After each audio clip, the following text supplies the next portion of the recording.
Hello, everyone. So, today I'm gonna talk about the killing of Trayvon Martin by George Zimmerman. But I feel like I need to explain myself and justify this a little before we get going here. It'd be fair to ask why now, 5 years later, do you wanna talk about this? And the answer there is that I still believe it to be relevant. The generalities of the incident, a black person, in this case Trayvon Martin, is killed by a white person, in this case George Zimmerman, in unclear or ambiguous circumstances. And then later, the killer receives either no or relatively little legal punishment. The names and the locations change, but the general outline remains the same. And the feeling held by a lot of black people and more racially conscious people of other races is that these people probably would not have been killed had they been white, or if they had still been killed, the justice system would have treated the killers much less leniently. And this can be a hard thing to prove. We're talking about certain likelihoods and probabilities, subconscious or otherwise hidden biases, and we don't have another America in which Trayvon Martin was a white teenager walking home from the store to see what would have happened differently were that the case. It's also easy to examine only the particulars of each incident in isolation, and therefore avoid considering the overall trends. Each case is easy to excuse if you re-looking for excuses. Trayvon Martin hit George Zimmerman, so Zimmerman was justified in defending himself. Tamir Rice had a toy gun, and that could have been mistaken for a real gun, so therefore there's always an excuse, however valid that excuse is, with the cases that receive a lot of media attention. A useful comparison here is the shooting of LeVar Edward Jones. Now, this shooting was not a particularly high-profile case. A Google search for LeVar Edward Jones only gives 1,300 results, compared to the 1.6 million for Trayvon Martin, for instance, and I wouldn't be surprised if a lot of people hadn't heard of this shooting. So, a very brief overview then. A very brief overview.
On September the 4th of 2014, South Carolina State Trooper Sean Grubert pulled up behind LeVar Edward Jones as he accessed his vehicle at a gas station.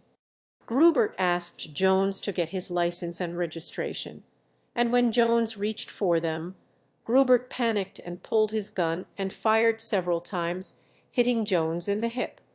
Now, I'll link the video in the description and avoid showing it here, but it's pretty much as I described. So why didn't this case get as much media attention as some others? Well, there's a few factors, and they are all rather depressing to think about, to be honest. The first is that there is a clear record of the incident. It happened in plain sight in view of Grubert's dash cam.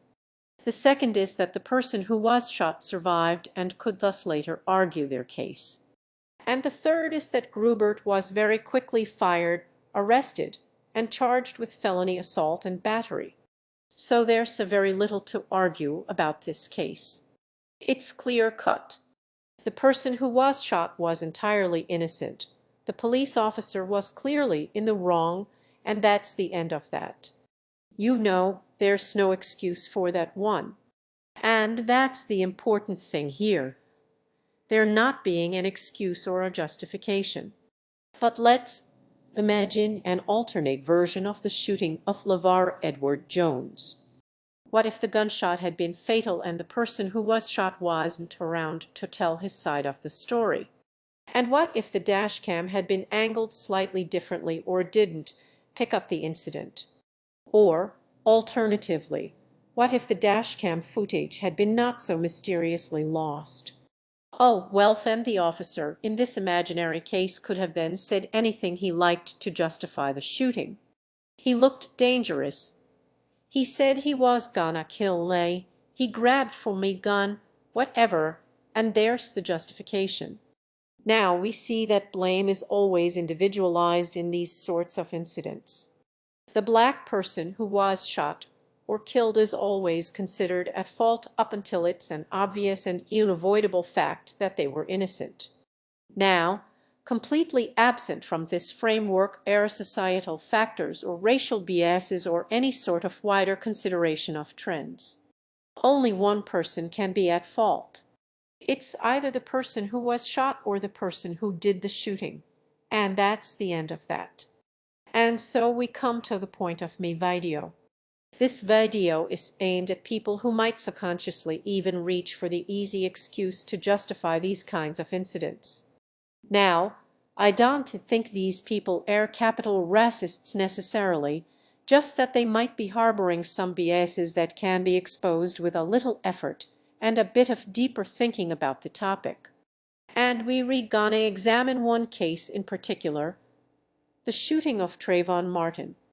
We're gonna look at the various justifications given for Zimmerman's actions and see if they hold water. And then afterwards we come up with a clever way, if I do say so myself, of proving that BS exists in reactions to cases like this. So stick about if you want to see that. My intention here is that by getting people to stop and think about just one case, they might not be so quick to jump to conclusions for similar cases. My hope is that this video can be linked to people who might try to excuse the actions of George Zimmerman, and hopefully they'll sit through it and maybe take a few points on board. So, okay, I'll start out here by giving an as neutral as possible account of the incident. On February 26, 2012, Trayvon Martin, who was visiting family at the retreat at Twin Lakes in Sanford, Florida, walked to a local store at about 7 p.m. On his return from the store, he was spotted by George Zimmerman, the organizer of the local neighborhood watch, who mistook him for a criminal and called the police. Zimmerman described Martin as looking as if he was up to no good and possibly on drugs. After observing Martin for a time, Zimmerman left his vehicle to continue to follow him when he moved out of sight. This was followed by the police dispatcher asking Zimmerman if he was following Martin, to which Zimmerman replied that he was. The dispatcher then asked him not to do that. Zimmerman was also armed with a 9mm handgun for which he had a concealed carry permit. After being unable to locate Martin, Zimmerman entered his call with the police dispatcher, instructing them to call him back when an officer arrived on the scene. Zimmerman, so the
Shortly after ending the call, Zimmerman and Martin met at the top of that shaped intersection between the rows of houses.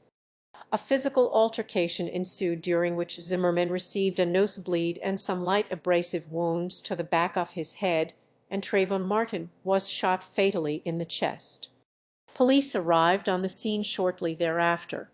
So that's the basic outline of the events, containing only the facts that are beyond dispute. Of course, quite a few other things happened, or probably happened, but those need to be talked about in more detail. So what do we think about this incident?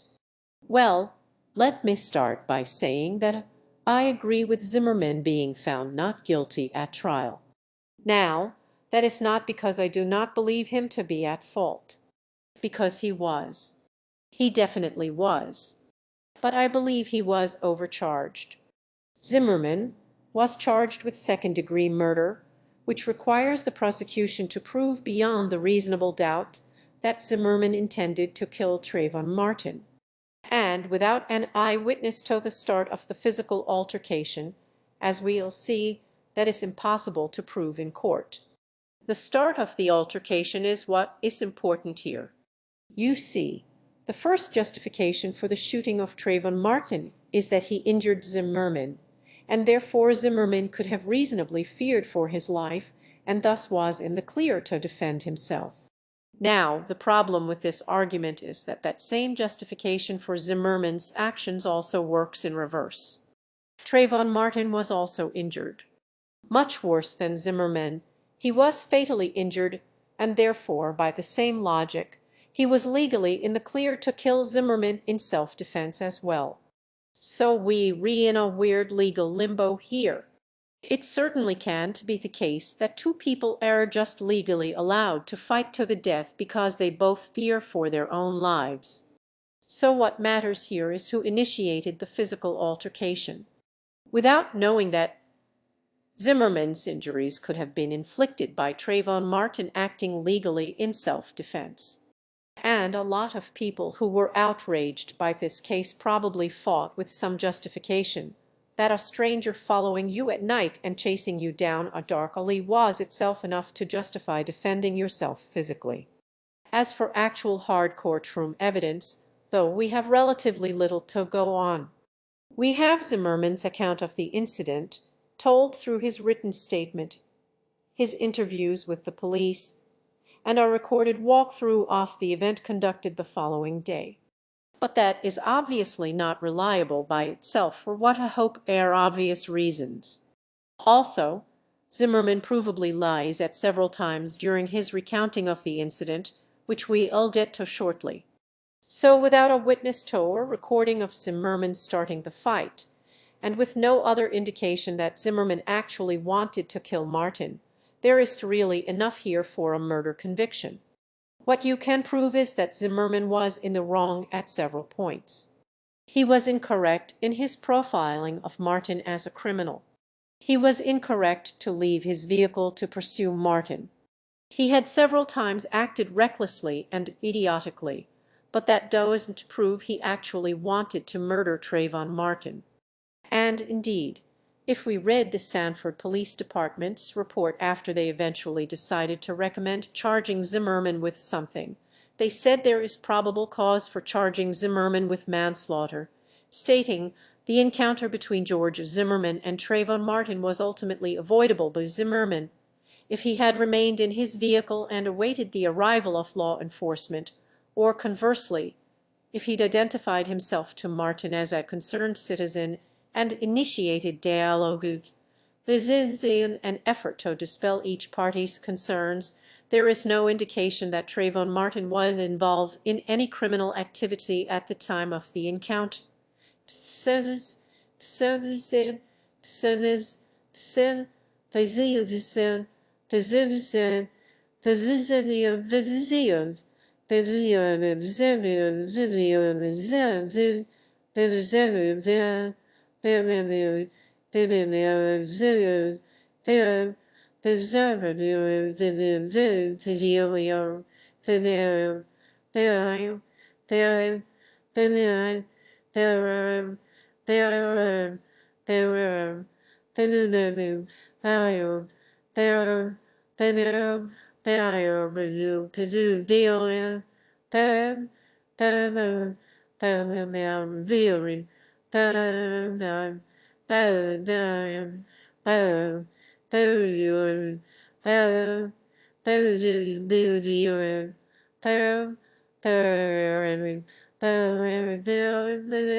And yes, the prosecutors would have had a much easier time proving manslaughter in court, mainly because of all the aforementioned lies that Zimmerman can be shown to have told.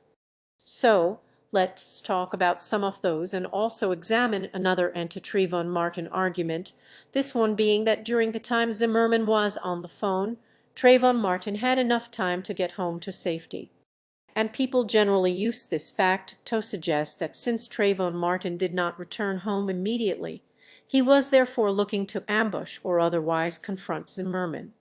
Now, Owen can come up with several possible scenarios for why Martin did not return home immediately. Firstly, he was on the phone to a friend at the time, so maybe he simply wanted to finish his conversation before reaching the house, and so he paused early. Secondly, maybe he was sufficiently freaked out by the strange guy who was following him around and decided that leading that person to his house might be a bad idea. Remember, Martin had no clue who Zimmerman was or why he was following him, so that is another possible scenario. These possibilities, though, are actually entirely unnecessary. Let's go with the idea that Trayvon Martin did hide, or even walked all the way home before changing his mind and deciding he was gonna confront Zimmerman. So he marched right back up the path with the intention of doing just that. Now, the problem here is that confront does not mean attack, and it certainly does not mean kill. Martin does not know what's going on, remember. He doesn't know that the police have been called, or that Zimmerman has a gun, or that he's about to be shot with it. He's under no legal responsibility to do anything in particular, so long as he does not break the law. He does not have to return home. He can walk up and down the street all night if he likes, and there's nothing illegal about approaching someone to ask why they're following you.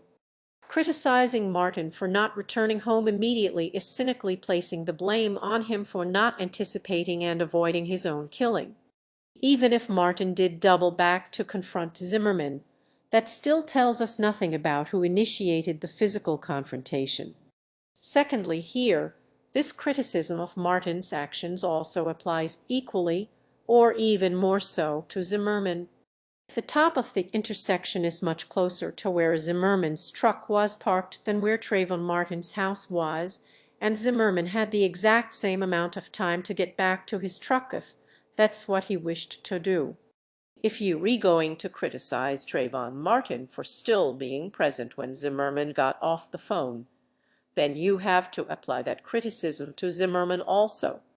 Unlike Martin, however, Zimmerman is still around to inform us why he was still in the alley between the houses instead of back at his truck, and his explanation for still being there, as it turns out, makes no sense whatsoever. Firstly, let's go through the transcript of Zimmerman's call to the police and highlight all the relevant information. Then we'll look at Zimmerman's walkthrough of the events the next day and compare the two accounts. So, the relevant parts of the police call are as follows. Firstly, Zimmerman gives the dispatcher the address of the clubhouse at Retreat View Circle. Then later in the call, he gives the more precise location of his truck. Go straight past the clubhouse, make a left, and then past the mailboxes. That's where his truck was. Then the dispatcher asks what address Zimmerman is parked in front of, on time, and Zimmerman responds that he does not know. And at the end of the call, the following exchange takes place. The dispatcher asks Zimmerman if he wants to meet the police near the mailboxes where his truck is, and Zimmerman agrees at first. But then when the dispatcher attempts to confirm this meeting place, Zimmerman changes his mind and says, "Now let's look at the recording of Zimmerman's reenactment to the incident for the police, because there are a few key points where his account differs here." At this interaction, where the dispatcher asks Zimmerman if he can get to somewhere he can see Trayvon Martin is not in the transcript, and is likely a later embellishment by Zimmerman to justify his continued following of Martin in his truck. "I saw him walking back that way and then cut through the back of the houses. He looked back and he noticed me, and he cut back through the houses. I was still on the phone with non-emergency, and then he came back and he started walking up towards the grass and then came down and circled me car, and I told the operator that he was circling me car. I didn't hear if he said anything, but he had his hand in his waistband." At this interaction, where Zimmerman observes Martin circle his truck and informs the operator about it, is not present in the transcript. Zimmerman does mention that Martin is looking at him at one point, but at no point mentions Martin circle the truck. It's unlikely that Martin would have had enough time to do this in the brief time in the call before Zimmerman left his truck, and also unlikely Zimmerman would not have mentioned it to the dispatcher. This is likely a later embellishment in order to make Martin appear more threatening. I ordered to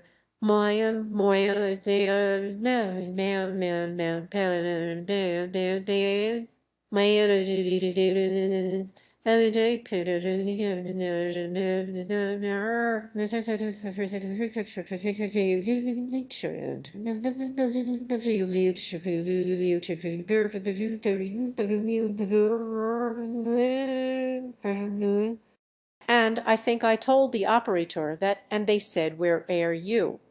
And I could not remember the name of the street because I don't live on this street. Retreat View Circle goes in a circle. And I said I don't know, and he goes, "We need an address." And I said I don't know an address. I think I gave them a address. And they said, "Give us directions to get to you." And I said, "If you tell the police to go straight at the clubhouse and make a left, me truck will be there." And again they asked me where he went and what direction he went. And I said I don't know. And then I thought to get out and look for a street sign. So I got out of me car and I started walking. Go ahead. I was still on the phone with non-emergency and I started walking. Okay. And because I didn't see a street sign here, but I knew if I went straight through that that's Retreat View Circle. And I can give him an address. He said, "Just give me the address of the house you re in front of." And there's no address because this is the back of the house. So it works here. At firstly, the dispatcher does not repeatedly ask for an address in the transcript. In the this says say thirties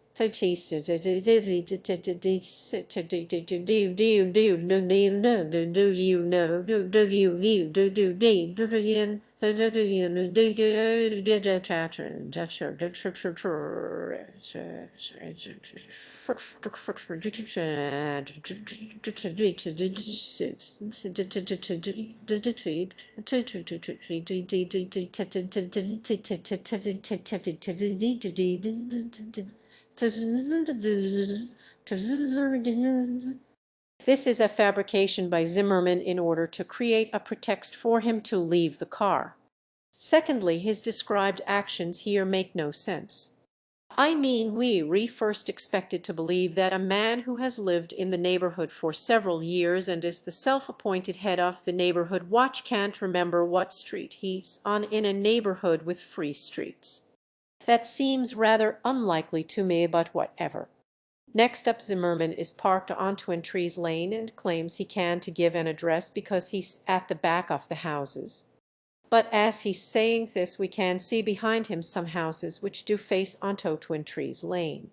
So his claim that he has to walk through to Retreat View Circle in order to find an address is clearly incorrect. He could just look at the much closer houses that do actually face onto Twin Trees Lane. Closer, so look. I say so. There's a I said to you so. There's a video is the you the business of the disease of the mud and the good. Well, supposedly, and totally good.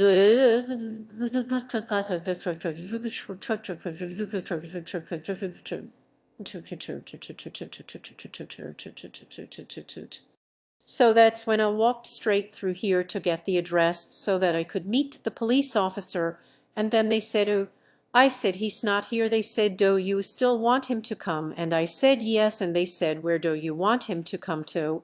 And I said, you know what, just tell him to meet me at me truck next to the clubhouse. If you go straight in through the clubhouse, it makes a left. I have a Honda. So, the, so,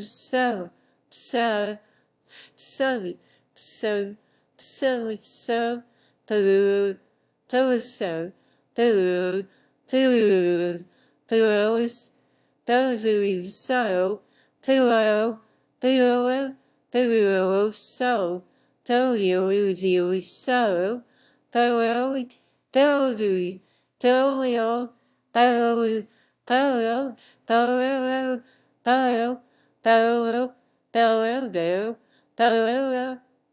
Bello, bello to you, bello the oil, bello you seal, bello to you, the oil you, bello, bello do you till, bello, bello, bello seal, do bello, bello, bello, bello, I will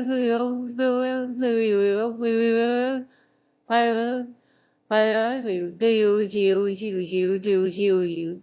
I will do you, cause you, cause you, I will do you, cause you,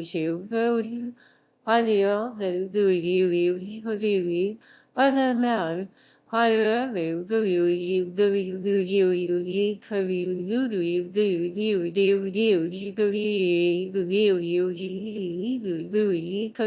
you. This interaction, in which Zimmerman informs the dispatcher that he wants to meet the police by his truck, is the actual opposite of what appears in the transcript. The dispatcher is the one to suggest that, and Zimmerman instead proposes them calling him back to see where he is. This lie is also repeated in one of the police interviews where Zimmerman claims the dispatcher asked where he wanted to meet the police and he said at his car. So what does all this add up to?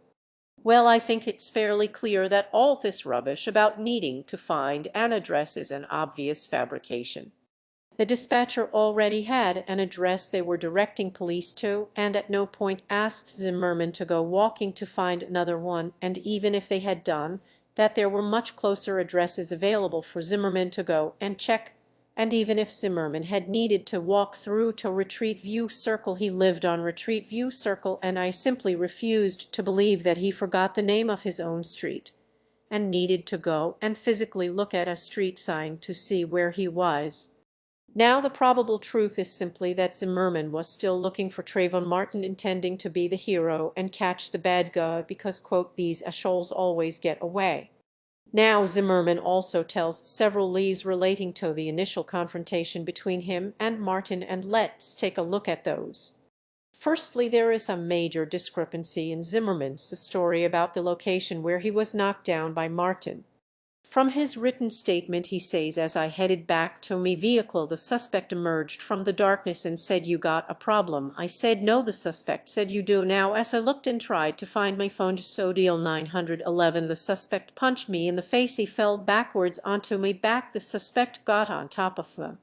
So Zimmerman here makes it sound as if he was immediately dropped by the first punch, and this is showed in his interview with the police. "He punched me in the nose. At that point it fell down. Were you still standing at this point?" "No, ma'am." "Okay, you fell to the ground when he punched me the first time." So that's Zimmerman restating and confirming that he fell at the first hit, and here's why this makes no sense. If Zimmerman really was walking back to his truck from Retreat View Circle, where he was apparently looking for a street sign to tell him what the name of the street he lived on was called, and if he was doing that, he would only need to walk across the top of that intersection to get back to the truck. Now the problem with this account is that Martin's body was found a few houses down the path between the buildings here. Saw a photograph taken from around the location where Zimmerman first claimed he fell to the ground, showing Martin's body in the distance. So what does this mean? Well, either Zimmerman's story about meeting Trayvon at the top of the intersection is untrue, and he was actually punched to the ground 40 feet down the path between the buildings with no explanation of why he should be there, or his story about being dropped with the first punch is untrue, because if he fell to the ground at the top of the intersection, then Trayvon Martin's body being found a few houses down the path makes no sense. And let's watch Zimmerman realize in real time that this aspect of his story is a load of old crap. He was about there, but he was walking towards him. Yes, sir. Kind of lie. I am seven. Kind of lie. I am. I am. I am a liar. I am the zoo. Kind of the sun. Kind of. Kind of. Kind of the zoo. I am. I am the zoo. I am. I am. I am, I am, I am, I am, I am not for you. I am, I am, I am, I am, I am, I am the suit. I am, I am, I am a man. I am, I am, I am, I am a man. I am, I am a deep man. I am a liar.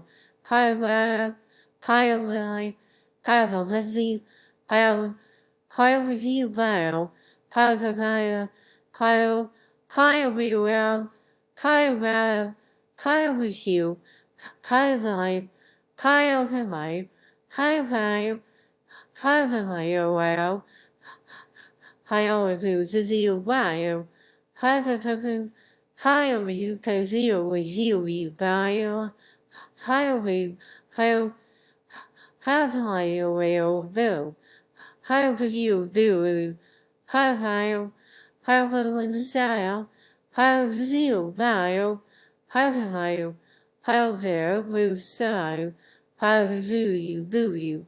How will how will how will you? How will how will how will you? How will I will you will I will. If Zimmerman was trying to escape, why didn't he go to the lit street where his truck was?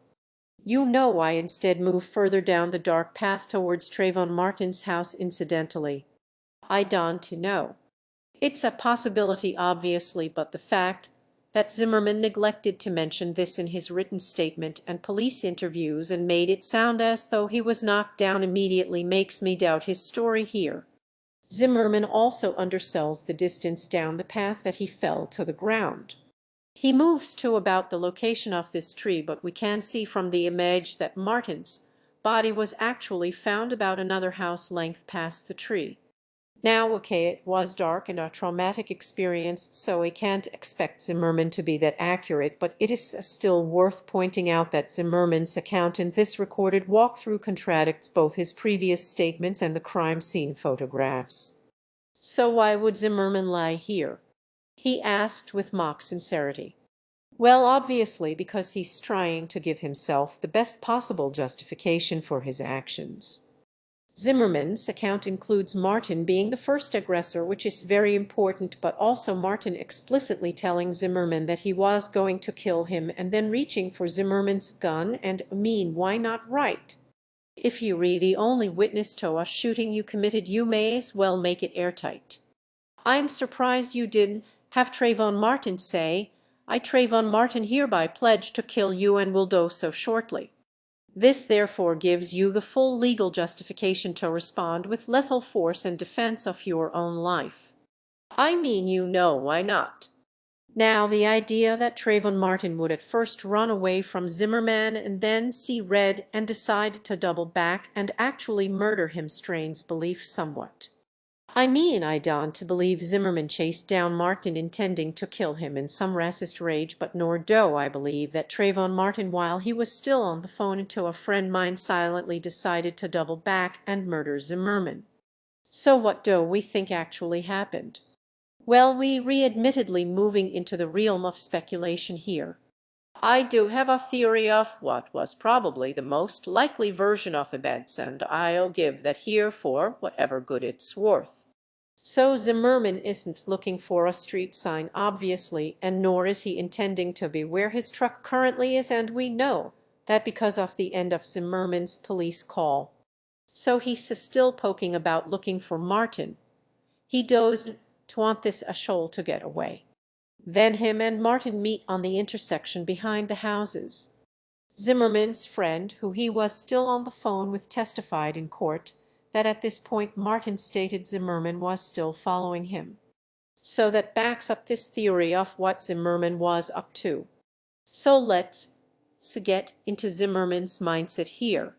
He thinks Martin is a dangerous criminal suspect. He's up to no good. He might be on drugs, and Zimmerman states he's got his hand in his waistband and later something's wrong with him. He's got something in his hands indicating he thinks Martin might be armed. So then you in a dark alley and you confronted by who you suspect to be an armed and dangerous criminal who's on drugs. Now, what would you do in that situation?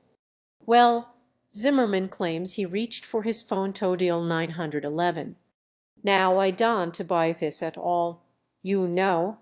Excuse me, more dangerous armed criminal, could you hold still for a few minutes while I call the police on you right in front of you? No, that doesn't make any sense to me. What would make sense to me in this situation is someone reaching for their gun. Now there's a few issues here. Firstly, Florida is a concealed carry state and Zimmerman had a concealed carry permit. Open carry is generally banned. Now, if you correct in your assessment of the person being a dangerous armed criminal, then of course you'd be in the right to reach for your gun to defend yourself. But if you later turned out to be wrong and your dangerous armed criminal turned out to be an unarmed teenager walking home from the store, then you fucked, because reaching for, or flashing your gun would make you the aggressor and initiator of the physical confrontation, and they were you well, we're going to, well, you, where you, where, where, where you, where you, where you, so, where you, there, where you,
So beyond my own estimation of what was the most likely series of events, what evidence do I have that Zimmerman reached for his gun?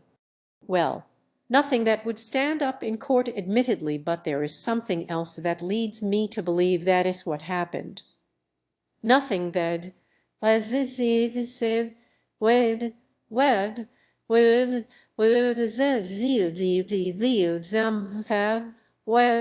when where you do where better you there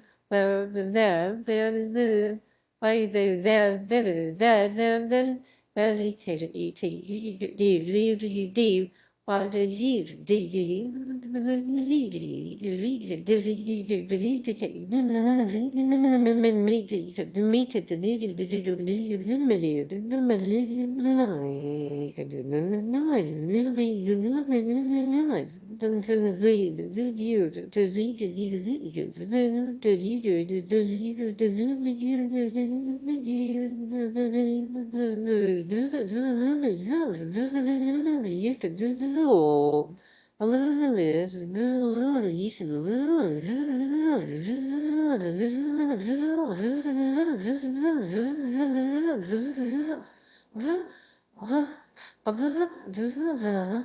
what is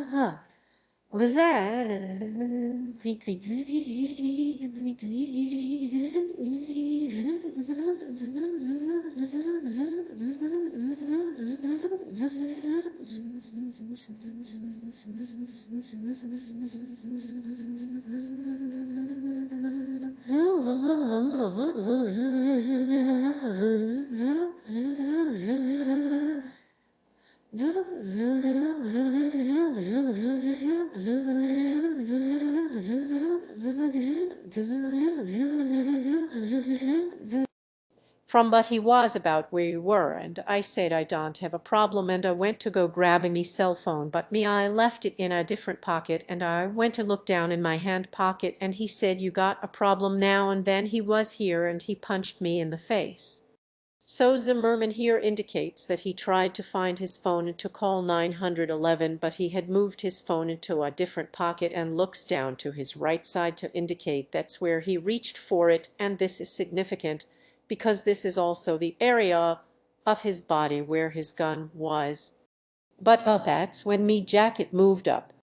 Now, according to Zimmerman, he had only just got off the phone with the non-emergency police line, so he had just put his phone away only a few moments ago, according to his timeline, and now he suddenly can't remember where it is.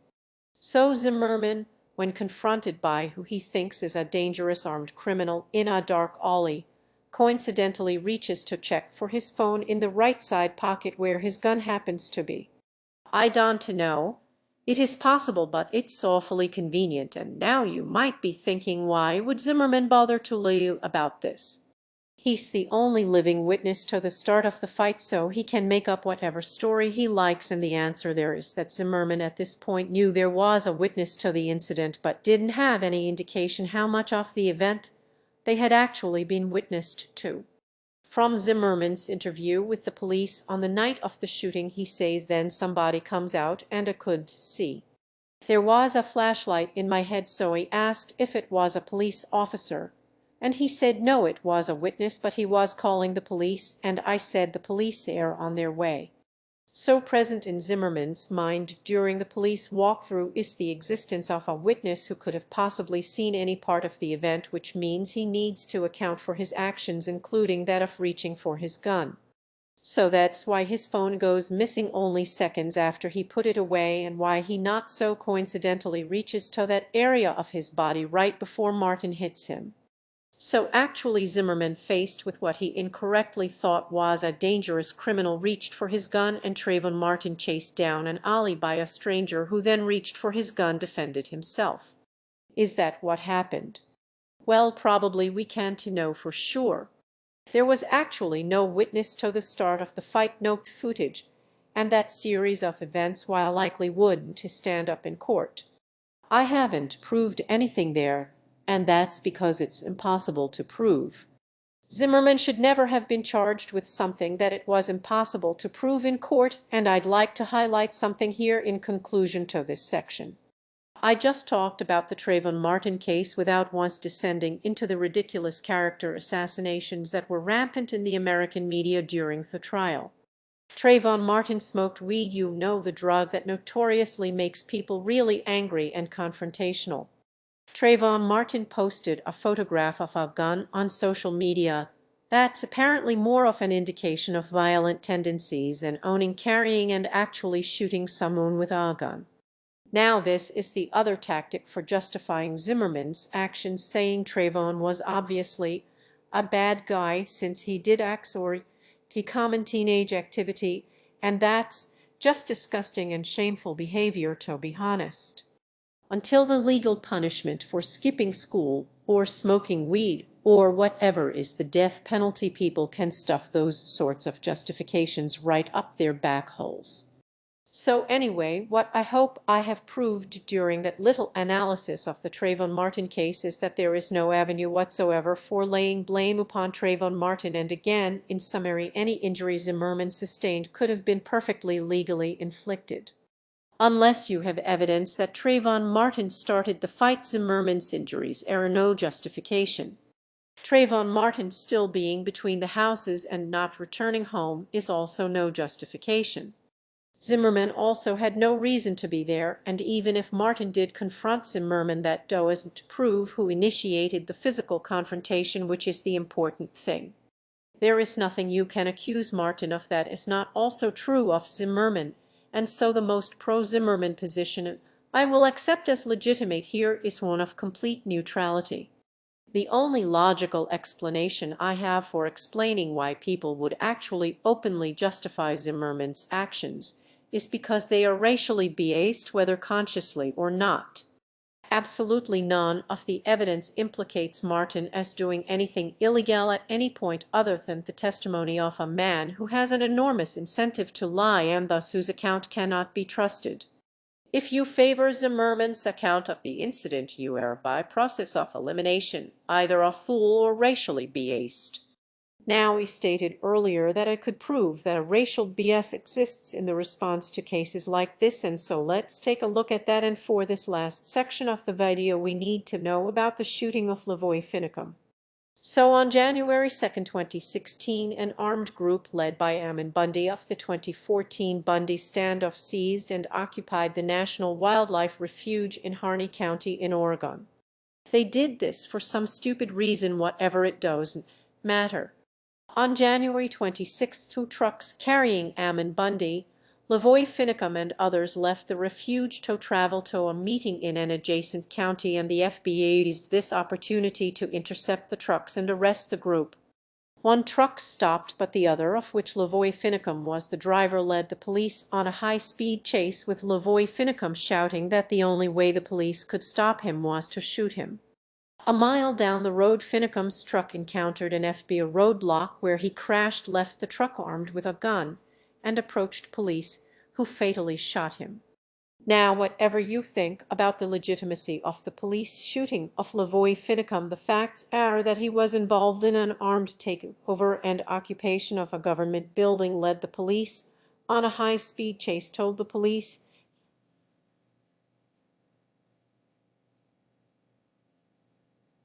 would to stop until he was gone, and it really is amazing what you have to do to get the police to shoot you. If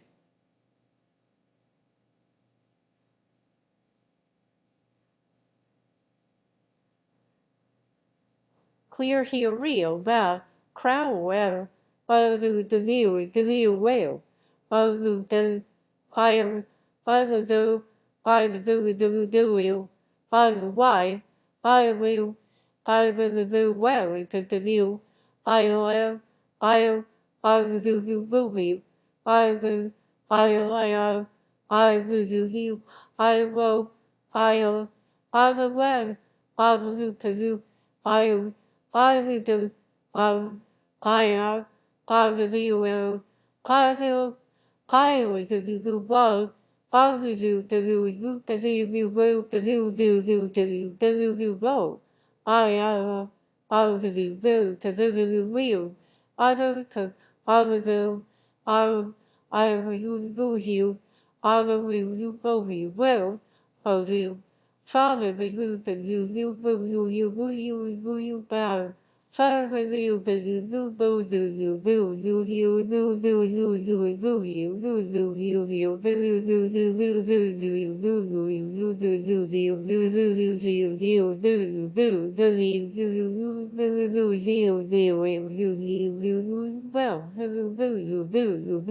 For the other truck that stopped when the police asked, all occupants were arrested peacefully.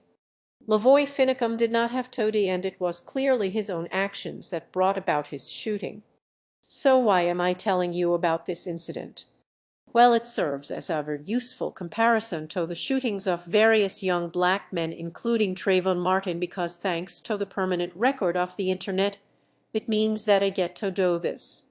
Keith Roadbush on Twitter says Finicum was simply murdered by scared cops who don't know how to handle it when someone else is armed and trained. Finicum never hurt anyone. For Trayvon Martin, however, Keith says me solemn prayer is that Trayvon will serve to teach young black Americans the thug-like gang-banging, stealing, and dope-smoking life is futile. Holy Ammon on Twitter says an innocent man was gunned. Lavoy Finicum did nothing wrong. These men, all of them, did nothing wrong. Yeah, other than occupy a federal building and lead the police on high-speed chase. Holy. For Trayvon Martin, however, Holy says Trayvon was just a big black thug. Bluvino on Twitter says it's kind of rude to forget that Lavoy Finicum was shot and killed while unarmed. While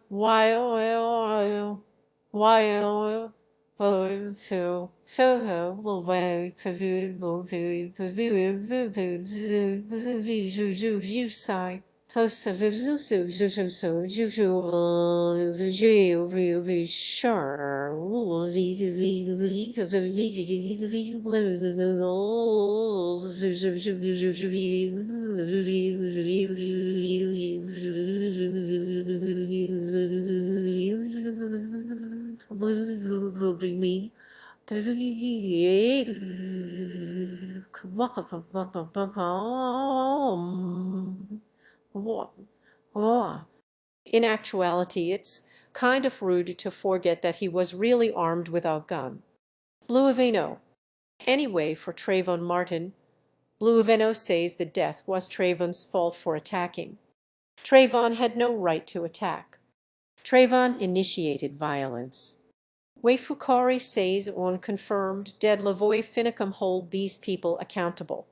Should we also hold George Zimmerman accountable, though? Apparently not.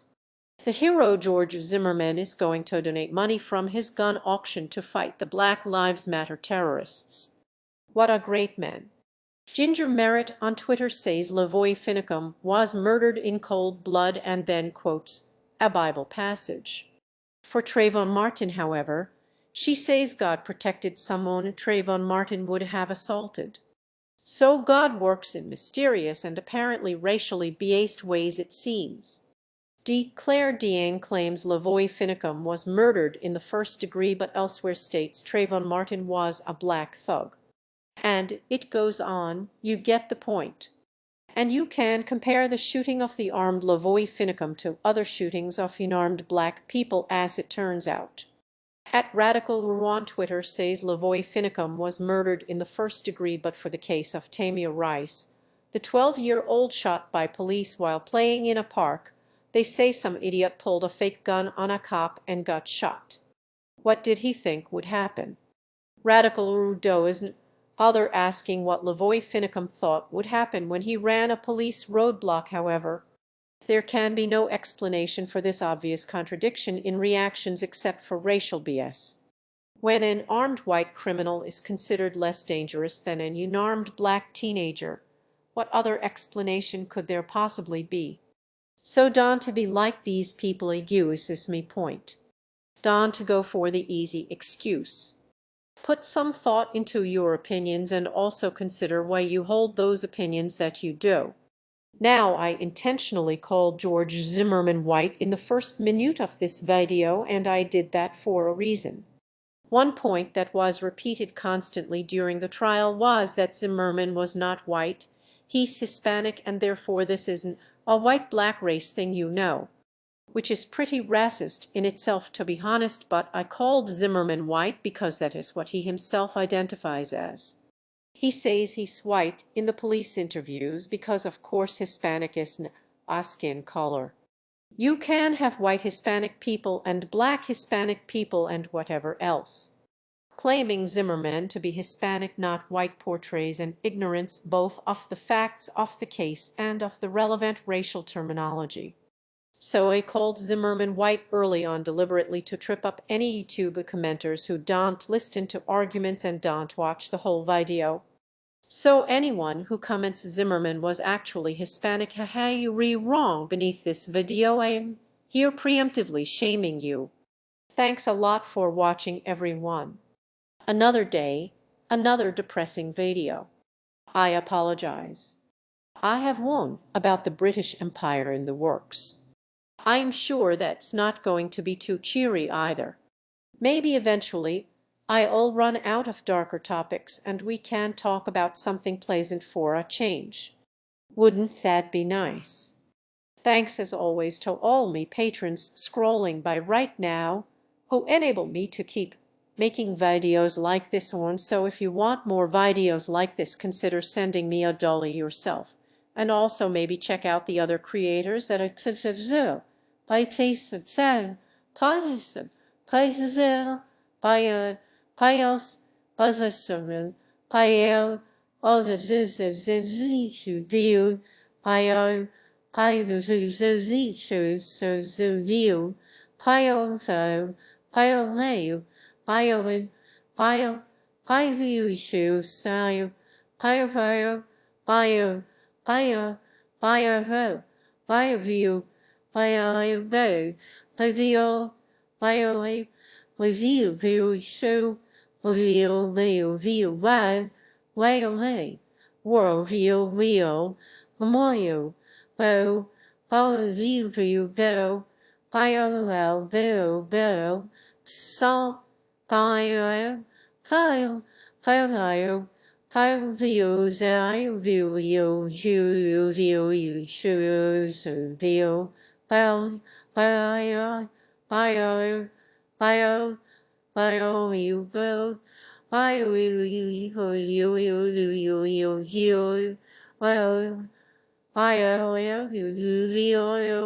well, bio, you, well, you, oh, well,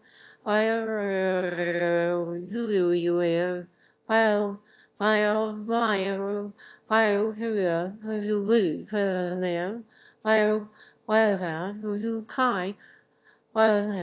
where you buy? Where do you